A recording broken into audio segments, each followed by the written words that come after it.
অনেকদিন আগের কথা। এক বৃষ্টিমুখর সন্ধ্যা রাতে জয়দেবপুর রাজেন্দ্রপুর রেল স্টেশনে অপেক্ষা করছিলাম একটি লোকাল ট্রেনের জন্য। তখন বাসের যোগাযোগ এত ভালো ছিল না। ঢাকা আসার জন্য ট্রেনই ছিল একমাত্র ভরসা। চারিদিকে শালবন বেষ্টিত। এই স্টেশনটি সেই বৃষ্টির সন্ধ্যা রাত ছিল প্রায় জনমানবহীন। ডাউন ট্রেন, তাই লোকজনের এত সমাগম ছিল না। অল্প কয়েকজন যাত্রী এলোমেলোভাবে ঘোরাফেরা করছিল। স্টেশন মাস্টারের কাছে খবর নিলাম ট্রেন আসতে অনেক দেরি হবে। ট্রেন নাকি তখনও গফুরগাঁও অতিক্রম করেনি। স্টেশনটিতে আলোর তেমন উজ্জ্বলতা ছিল না। সব মিলে 3-4টা বাল্ব টিম টিম করে জ্বলছিল। গুড়ি গুড়ি বৃষ্টি ঝরছিল। রাত 8টা বেজে যায়, 7টার ট্রেন তখনও খবর নেই। প্ল্যাটফর্মের পূর্ব পাশে ছোট্ট চায়ের দোকানে বেঞ্চিতে বসে সিগারেট খেয়ে সময় পার করছিলাম। হঠাৎ দেখি পশ্চিম পার্শ্বের বিশ্রামাগারের ভেতর থেকে একটি 20-21 বছরের মেয়ে বের হয়ে রেল লাইন ক্রস করে চায়ের দোকানের কাছে চলে আসছে। সে কখন বিশ্রামাগারে এসে বসেছিল খেয়াল করিনি। তার পরনে ছিল সালোয়ার কামিজ। মেয়েটিকে দেখে মনে হলো সে নিম্নবিত্ত ঘরের মেয়ে হবে। তার চোখ মুখ খুবই বিমর্ষ লাগছিল। আমার একটা লাজুক স্বভাব, কোনো মেয়ের দিকে সরাসরি বেশিক্ষণ তাকিয়ে থাকতে পারি না। আরও একটি অভ্যাস, কোনো অপরিচিত মেয়ের সাথে আগ বাড়িয়ে কথা বলতে পারি না। দেখলাম মেয়েটি চায়ের অর্ডার দিল।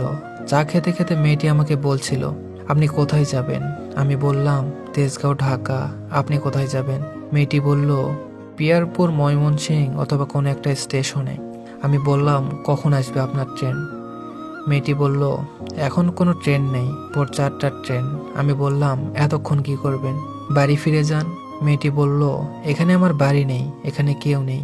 মেয়েটির অসহায়ত্ব ও নিরাপত্তা নিয়ে একটু চিন্তায় পড়েছিলাম। ভাবছিলাম, এই বৃষ্টি ঝরা রাতে মেয়েটি একাকী স্টেশনে বসে থাকবে। একটু পরে স্টেশন আরো জনশূন্য হয়ে যাবে, চায়ের দোকানটাও বন্ধ হয়ে যাবে।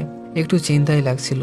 মেঘাচ্ছন্ন আলো আধারে স্টেশনের পূর্ব পার্শ্বে ধরে আমিও মেয়েটি হাঁটছিলাম। বলছিলাম, এখানে কোথায় এসেছিলেন? মেয়েটি বলল, আজই এখানে এসেছিলাম। যার কাছে এসেছিলাম সে এখানে নেই। এখানে সে থাকে না, সে কোনোদিন এখানে ছিলও না। আমি ঘর ত্যাগ করে তার সাথে সারা জীবনের জন্য চলে এসেছিলাম। এসে বুঝতে পারলাম আমি প্রতারিত হয়েছি। আমি বললাম, যার কাছে এসেছিলেন উনি আপনার কে হন? মেয়েটি বলল, কিছু হয় না, উনি আমার কেউ না।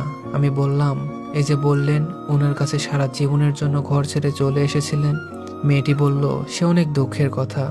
স্টেশনের অদূরে দেখি সবুজ সিগন্যাল বাতিটি জ্বলে উঠেছে। আমি মেয়েটাকে বললাম, ঢাকা যাবার ট্রেনটি বোধহয় চলে আসছে, আপনি এখানে খুব একা হয়ে যাবেন। ভোর 4টা বাজতে এখনো অনেক দেরি। একাকে স্টেশনে অপেক্ষা করতে ভয় পাবেন না তো? মেয়েটি বলল, আমাকে সাথে করে এক রাতের জন্য আপনার বাড়িতে নিয়ে যাবেন, কালকে সকালে চলে আসব। আমি ভিতরে ভিতরে একটু বিব্রত হলাম। নতুন বিবাহ করেছি, এই রাত দুপুরে একটি অপরিচিত যৌবনবতী মেয়েকে নিয়ে বাসায় হাজির হব। আমার নববিবাহিত স্ত্রী কি ভাববে? এই কথা ভেবে মেয়েটিকে বললাম, তা সম্ভব হবে না, আপনাকে সাথে নিয়ে গেলে আমার নতুন সংসারে অমঙ্গল হবে। মেয়েটি বলল, ও আচ্ছা, ঠিক আছে, আমি একা এখানে স্টেশনে থাকতে পারবো, আপনি কোনো চিন্তা করবেন না। আমি মেয়েটাকে স্টেশনের পাশে রেখে অপর পাশে টিকিট ঘরের দিকে এগিয়ে যাই। টিকিট কেটে এসে স্টেশনের এই পাশে দাঁড়িয়ে ট্রেনের জন্য অপেক্ষা করতে থাকি। এখনো ট্রেনটি আসেনি। তখন ঝিরিঝিরি করে বৃষ্টি ঝরছিল। আলোর আধারে মনে হচ্ছিল রেল লাইনের ওপাশ থেকে মেয়েটি আমার দিকে করুণ চোখে তাকিয়ে আছে। কেন জানি মেয়েটির জন্য খুব মায়া হলো। মনে হলো, এই মেয়েটি যদি আমার প্রেয়সী হতো তাহলে ঠিকই তো আজ তাকে আমার ঘরে নিয়ে যেতাম। ও আমার প্রেমিকা না হোক, পথের একটি অসহায় মেয়েকে আমার ঘরে এক রাতের জন্য স্থান দিলে কি এমন ক্ষতি হবে? আমার নববধূকে না হয় ব্যাপারটা বুঝিয়ে বলবো। দেখি ট্রেনটা স্টেশনের দিকে চলে আসছে। ওপাশে মেয়েটি তখনও আমার দিকে তাকিয়ে দাঁড়িয়ে আছে। আমি এপাশ থেকে মেয়েটিকে ইশারা করে বললাম, তুমি এই ট্রেনে উঠবে, আমার সাথে ঢাকা যাবে। ট্রেনটি স্টেশনে এসে থামে। ট্রেনের আড়াল হয়ে যায় মেয়েটি। আমি ট্রেনে উঠে পড়ি। ওপাশে তাকিয়ে দেখি মেয়েটি দাঁড়ানো নেই। ভাবলাম ট্রেনের কোনো কামরায় হয়তো উঠে পড়েছে। স্টেশনের বাইরে তখন অঝোরধারায় বৃষ্টি শুরু হয়েছে। একটু পর ট্রেনটি বৃষ্টি আর রাতের অন্ধকার ভেদ করে ঢাকার দিকে চলে আসতে থাকে। তেজগাঁও স্টেশনে নেমে আবারও খুঁজলাম মেয়েটিকে। কোনো কামরা থেকে সে আর নামলো না। বৃষ্টি তখন থেমে গেছে।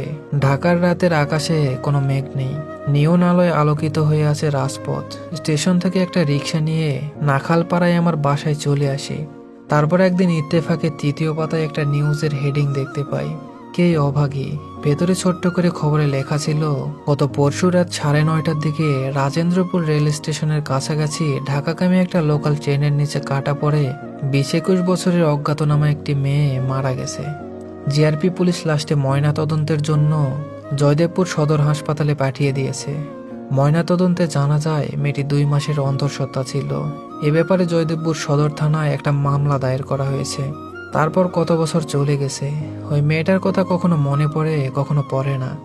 কিন্তু এখনো কোনো ট্রেনের চাকায় ঘস ঘস শব্দ শুনলে ওই অভাগী মেয়েটার আর্তনাদ আমি শুনতে পাই।